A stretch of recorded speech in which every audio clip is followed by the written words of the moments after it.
Shalom, people, and welcome to the 12th C. A little bit of a story time here.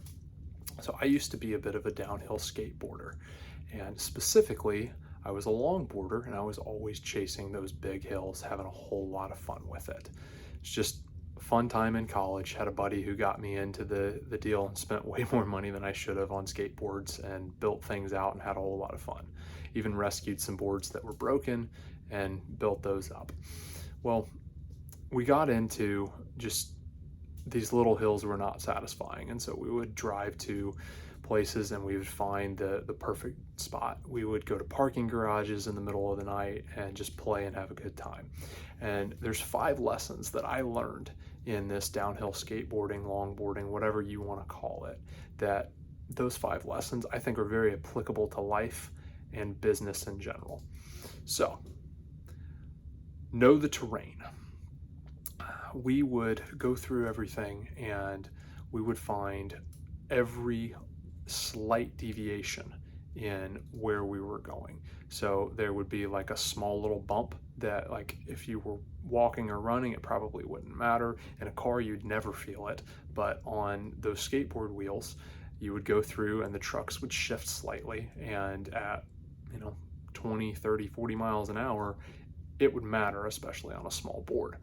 So we would watch. You hit a small pebble, you hit a twig going at speed, it can really, really matter. We'd go out with push brooms, but knowing every inch of from the top of the hill to the bottom of the hill would really, really matter.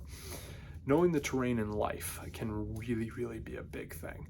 And being able to know, hey, this is my area of operation. This is where I'm going to work. This is what I'm going to do. This is my purview. This is my niche. And knowing all the ins and outs can give you a huge advantage. Number 2, plan a route. So we would make sure that it's okay. We are going to start at this point up here. We are going to turn. We have these intersections that we have to worry about, oncoming traffic, things that are going on.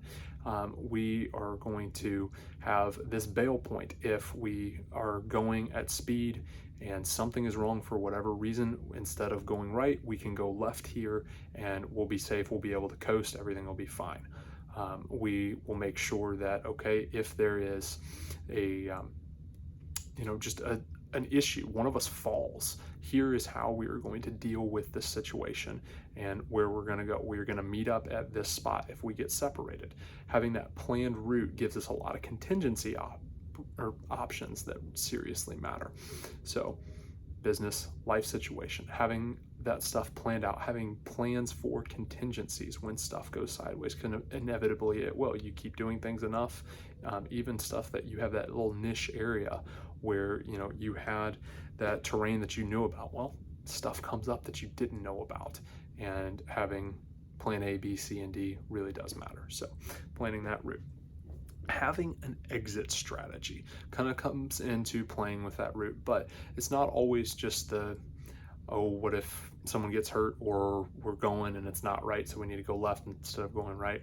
Well, planning an exit strategy, something about being a downhill skateboarder, is we'd get run off by the cops a lot, and we were never breaking anything. We were never causing any property damage. We were never breaking into things. We weren't being criminals. We were just being dumb college kids.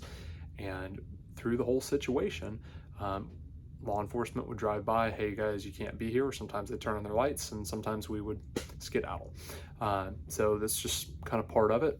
Like, we were going into parking garages and security would run us off. Having that exit strategy, knowing, hey, this is our quickest and safest way out to where we are not going to be followed. We are just going to boogie. We'll hop in our vehicles and we are going to drive this way.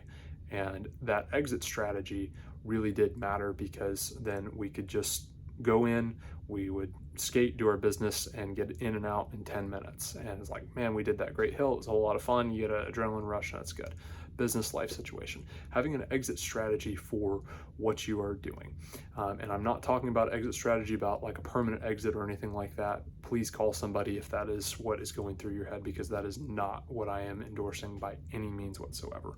But having an exit strategy is you are going in and you are giving something a budget and a timeline of, this is what I'm going to do. This is where I am going. I am going to point A to point B, and I'm going to do it in this time frame, and I am going to, use this amount of resources.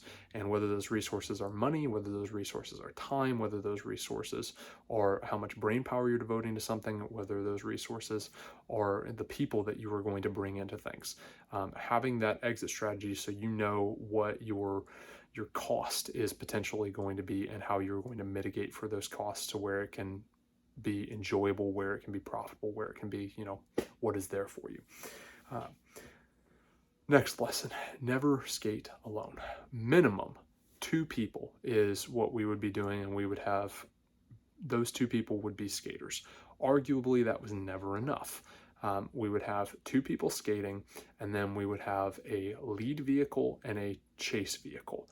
Those were always really, really great situations to deal with because we could have someone who would have their hazard lights on in front of us, and they would be going about 5 to 10 miles an hour faster than we were, and just a continuous. And if we saw brake lights, they were a good enough ways ahead of us that we could, maneuver around and do what we needed to do. Sometimes that they could actually be a slight braking force for us. So they would slowly brake, we would slowly catch up to them and, make contact with what was on the back of their vehicle, whether that was a truck or a car or whatever. And then they would just slowly apply their brakes, and that would help us stop if we ever had to. We'd also have a chase vehicle behind us to make sure that if any of us fell, and they were a good ways behind us, so it was 15 seconds before they'd catch up. But if any of us fell, they could be there. They would have first aid and be ready to go for us. Or if it was bad, they could take somebody to the hospital. That being said, never skate alone. In life and in business, man was not made to be alone.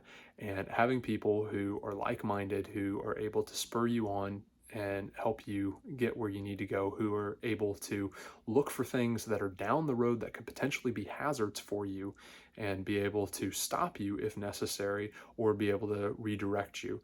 Plus people behind you who are ready to support in the event that you need that support.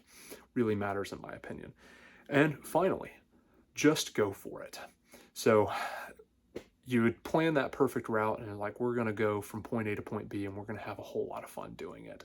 And you'd talk about it so much to the point that you spent way more time just, hell, we're going to do this, we're going to do that. And it's just go, have fun, grab your board, throw it on the ground, hop on it. This is a terrain you're familiar with. You've run this route 110 times, and maybe we're going to tweak something a little bit. We're going to try a slide so we can have a whole lot of fun with it. But just standing around talking it is nowhere near as fun as actually doing it. And just go for it. Live life.